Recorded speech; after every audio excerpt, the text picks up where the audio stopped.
சுமார் 3,28,701 அரசு பள்ளி ஆசிரியர்கள் ஆசிரியர் தகுதி தேர்வில் தேர்ச்சி பெற்றால்தான் பதவி உயர்வினை பெற இயலும்.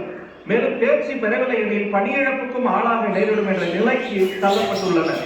மேலும் சீராய்வு மனுவின் மீதான 29/5/2026 நாளிட்ட தீர்ப்பில் பணியில் உள்ள ஆசிரியர்கள் 31/8/2028க்குள் ஆசிரியர் தகுதி தேர்வில் தேர்ச்சி பெற வேண்டும் என மாண்புமிகு உச்சநீதிமன்றத்தால் ஆணையிடப்பட்டுள்ளது.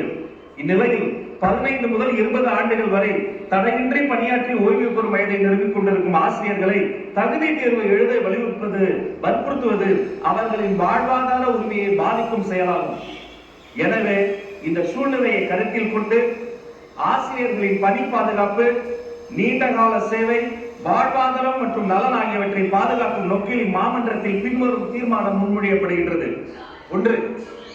தமிழ்நாடு பள்ளிகளில் 23/8/2010க்கு முன்பாக அன்றைய நடைமுறையில் இருந்த விதிமுறைகள் மற்றும் தகுதிகளின் அடிப்படையில் நியமிக்கப்பட்ட ஆசிரியர்களுக்கு அவர்களின் நீண்டகால பணி அனுபவம் மற்றும் பணி பாதுகாப்பை கருத்தில் கொண்டு ஆசிரியர் தகுதி தேர்வு டெட்டில் இருந்து முழுமையான மற்றும் நிரந்தர விலக்கு அளிப்பதற்கு